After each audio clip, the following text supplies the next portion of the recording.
The enemy wishes to fight, brothers! Let us indulge them! How, oh how, is this still a conversation we're having? Oh my god. Hello everyone and welcome back to the channel. My name is Asmogan, and today I'd like to talk to you guys about a semi-recent thing that's been going on. There's been this controversy reignited, really, because this has been an ongoing debate, and I don't even know how it's a debate, but there's been this ongoing confrontation in the 40k community about female space marines. If you've been in the hobby for more than 5 minutes, you've probably heard about it, if not engaged in it in some capacity.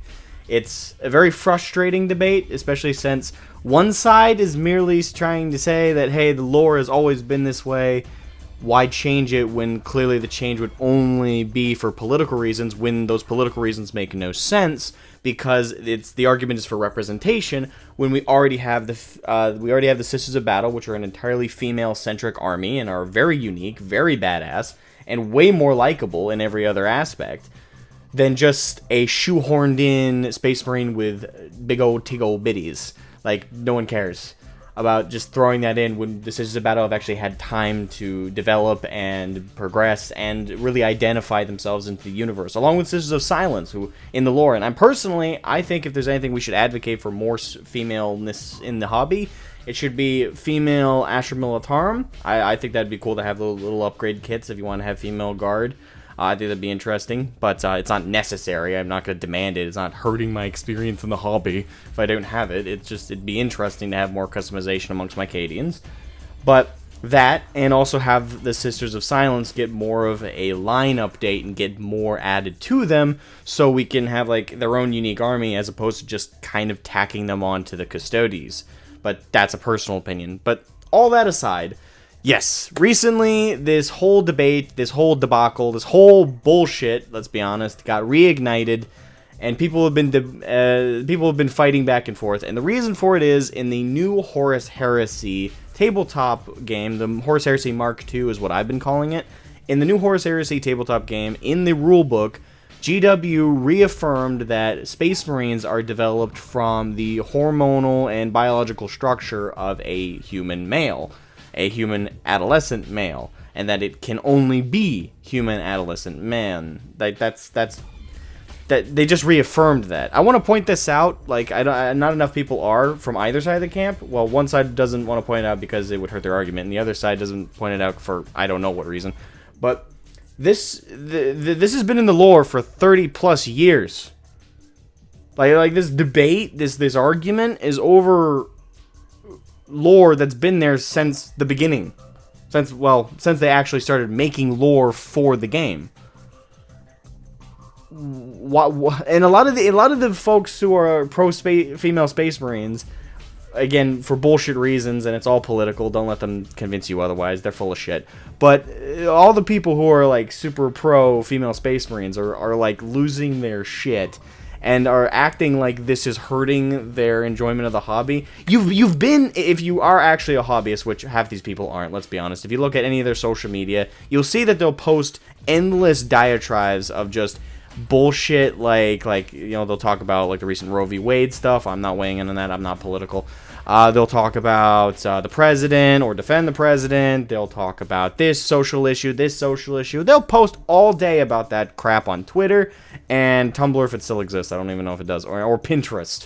Whatever the crap shit that they always post to. They'll post about that all fucking day. But when it comes to posting about a hobby that they're supposedly passionate about, you never see them start discussions about lore aspects, unless again it's from a political ideological perspective. You never see them post their miniatures, or if you do, it's extremely rare, and you can tell they put no effort into them, whether in the cleanup stage or in the painting stage. And even then, sometimes when they do post minis, it's things like really shittily kit bashed together female Space Marines, where they're like, see how good this could be if this was an official line model, crap like that. It always seems like if these people do post about the hobby, it's always with some kind of ideological activism involved. So that shows you their priorities. These are not hobbyists. These are not people who are passionate about 40k. These are not people who are passionate about the community. These people are passionate about control. They're passionate about infecting into the hobby. Some of them even straight up admit it in their bios on Twitter, showcasing, yes, I have supplanted into this hobby Not because I love it, because, you know, you wouldn't use that phrasing if you joined the hobby because you actually liked it. That comes off like you joined the hobby for exactly what anyone would speculate for, to take over the hobby, to tell people what to feel, what to think, to reinvent everything around your sensibilities, and not just enjoy it for what it is, and hope that it develops in the future, maybe adding things that you like, but they're not a necessity since you already joined the hobby off of the basis and the foundational material that is already enjoyable. That is why you join a hobby. But no, they oftentimes put in their fucking bios, I have supplanted into the hobby, or I have infected into the hobby. They say shit just like that. And I'm sure they think it's all memey and stuff, but let's be honest, you're just being masked off and pretending it's a joke. So, you know, fuck you. Anyway, yeah, like this whole thing got reignited because in the rulebook, they simply just reaffirmed that detail, and everyone lost their minds. Now, the people who are, I'll call them the pro-lore community and the pro-hobby community, have been all up in arms in the right ways, I should say. They're all positive. Everybody's kind of posting like, see, you know, GW still cares about the lore. This reignites my passion for the hobby. And I myself was happy to see it because it's like, okay, they do still care about some level of canon with their detail. I know some, you know, people out there believe there's no canon in 40k, which at that point, what does lore matter? But okay. But yeah, the pro hobby and the pro 40k community have been super happy, super excited, and joyous about this. And for some people, it's been motivation to buy the Age of Darkness box set. Now, me personally, I got it because the New Horus Heresy Mark II kind of harkens back to one of the better editions of 40k, that being, I think, 6th edition, which was much better than what we got now. I enjoy 9th edition personally, but I enjoy it as a more simple game. I don't really necessarily think of it as a true 40k edition, necessarily. It's got a lot of problems, it's got a lot of elements to it that are too simple and too simplified, and I get that that's to make the game shorter, but I kind of enjoyed the longer games of older editions, personally. So yeah, I'm happy to see that Horus Heresy seems to be harkening back to those types of days. So that's my personal happiness with the Horus Heresy. That's why I got it. But that, for me, was icing on the cake, you know, them reaffirming their lore and showcasing that there's still some level of attempt at remaining consistent. Now, I do want to point this out before I go any further, because I do think that this does need to be acknowledged. The pro-female Space Marine camp, they still have one argument to latch onto. Well, they have many that they think they have, but really they only have one that I would agree is one that they're going to hold on to, and it does leave room open to female Space Marines being added. Again, I'm not pro that. Like, I don't care. I care that if they do add female Space Marines, they need to build up to it correctly, for one. For two, there needs to be proper in-universe explanation to it, and the motivation for it needs to not be political. It can't be political. It can't be representation. It can't be that bullshit. That's just nonsense. Let it be for valid reasons, like it actually enhances the lore in some way. And to be quite frank, having a Space Marine with tits, I don't think adds anything. I don't think it necessarily detracts, but it doesn't add anything either. It's just, okay, these are tits and vaginas you're not going to use. Like, male Space Marines don't use their dicks. Well, there's debate about that, about the Space Wolves, but that's beside the point. You know, like, the sex for a Space Marine is meaningless. Like, they don't procreate that way.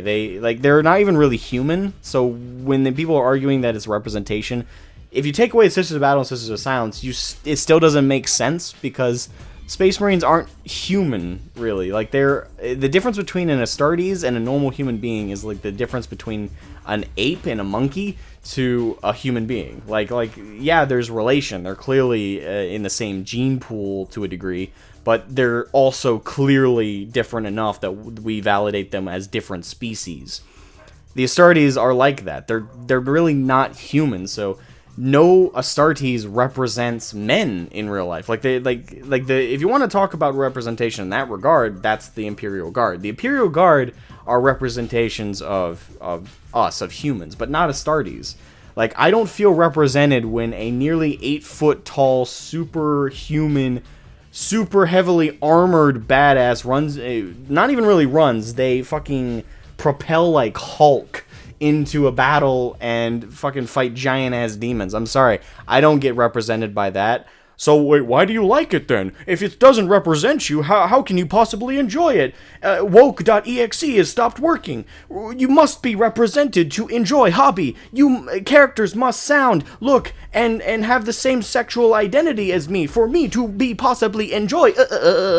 Sorry to break it to you, wokies, but I don't give a shit if a character's like me at all. They don't need to be for me to relate to them. The least important aspects of characters and settings and factions for me to relate to them, the least important information is gender and sexual orientation and skin color. These are all pointless and meaningless aspects, and they don't add or detract anything from a character. By this mentality, characters like Blade from, well, the Blade film, played by Wesley Snipes, perfectly, by the way. I couldn't enjoy that movie because he's black. Like, that's racist. That's completely nonsense. I liked his character, and I enjoyed it, and I did relate to the character a little bit, at least in the terms of fashion sense. I love that fashion sense. So, yeah, like, the whole representation thing as a whole, I think that people who argue that are incredibly racist, are incredibly sexist, and incredibly discriminatory. And I find it hilarious that they like to paint themselves as the progressive, more open community when in fact they're the far more exclusionary perspective, because they're saying that a person cannot relate to another person unless they are the same race, the same sexual orientation, and the same gender as them, which I find is completely nonsense. It's entirely exclusionary and discriminatory. And I'm sorry, but if you think you're somehow progressive with that perspective, I just want to let you know you're everything you say you hate. You are a sexist. You're a sexist. You're phobic of pretty much every sexual orientation that isn't yours, and you're also a racist. I just want to let you know that, like, you're all those things. And the more aggressively you demand these things and authoritative you get in it, you're also a fascist. You're also an authoritative fascist. So, choke on that one. Anyway, so that's kind of the whole situation. I know I just want to throw out my take about it. I know I'm late to it.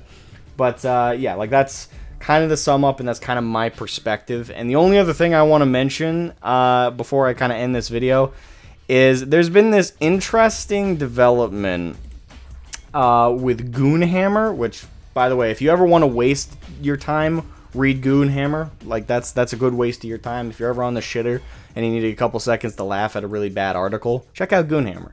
But yeah, this article, editorial, transphobic language in the Horus Heresy. It's a giant bullshit article where this person basically just bitches and moans and has the gall, by the way, has the gall in this. Let's see. Let's find a certain part of this, shall we? Ah, yes, there it is. So yes, this person at the very bottom has the gall to say, we need Games Workshop to do better. So our community, actually, no, I'm giving them way too much dignity with that reading. We need Games Workshop to do better, so our communities can be better and, most importantly, safer. Safer. You want to know what they said right before saying that? We all know it, and though many of us do our best to promote communities that are inclusive and diverse, your idea of diverse is very sad. And punch fascists in the face as hard as possible.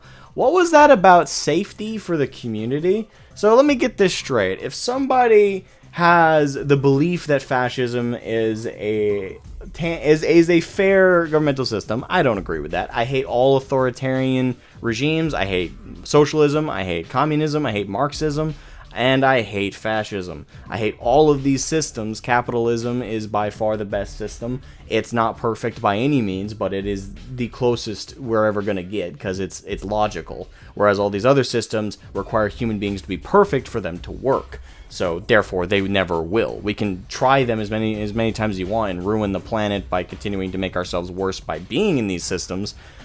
but we're only ever going to achieve the same thing. It's the definition of insanity. Like, it's trying to do the same thing over and over again, expecting a different result. You're never going to get a different result with trying to practice fascism, trying to practice socialism, Marxism, or communism. And I'm sorry, I don't support these systems, and if you do, I do think lowly of your intelligence, as well as lowly of your your motivations for why you believe in these things. Because at best, you're naive and brainwashed, and at worst, you want to be the new dictator of these systems, and you just want to hurt and control people. You're a modern-day bully. But yeah, that's my that's beside the point. But just because someone believes in fascism, that gives you the right to punch them. Now, it's one thing if they come up to you and they threaten you, they tell you they want to hurt you, and they even grab you, touch you. They do anything like that to warrant that response, then yes, by all means, punch that motherfucker so hard in the face that God himself will go, God damn, I heard that from up here. let the universe shudder with the power of the punch you put into it. But if that person if someone simply says, I think fascism is a valid system and there's aspects of it I completely support and would love to see practiced. As much as I don't fucking disagree with that, and I would laugh at someone who said that to me, punch them? No. No, like, you don't punch people for words, and you don't attack people for belief. That is wrong. And you also don't convince someone not to believe something by hurting them and threatening them. All you do is reaffirm that they should believe in this. Because if someone's so afraid of my perspective that they resort to physical violence, well, that means clearly I've said something that struck a nerve, and they couldn't defeat it with words. They couldn't defeat it with their own ideology and their own perspective. They had to silence me. I must be right. That's all you tell someone when you're violent with them. So just know, this line of thinking not only is hypocritical, especially with your next line being about safety, but it's also ironic. It's very ironic. Anyway, yeah, they mention at the end here, there's this open letter about 1,900 people have signed, give or take. Given the number of people who watched, let alone liked, Arch's video on this topic, it's clear that the numbers are in. More people are memeing on this and joking about this and mocking people who are offended by GW just simply reaffirming 30 years of lore. So yeah, I guess I'll leave it there. I think it's pretty clear who really cares and who doesn't, and who's doing this for activism and ideology more than they're doing it for the benefit of a hobby. That's my take, guys. I expect this will ruffle some feathers, and I don't care. So have a good one, and my name has been Asmogan. If you're new to the channel and you like this video and you like my other 40k related stuff, please leave a like and subscribe, and also leave a comment. If you absolutely hate my fucking guts, also leave a comment. I appreciate the engagement. Catch you guys next time. Bye-bye.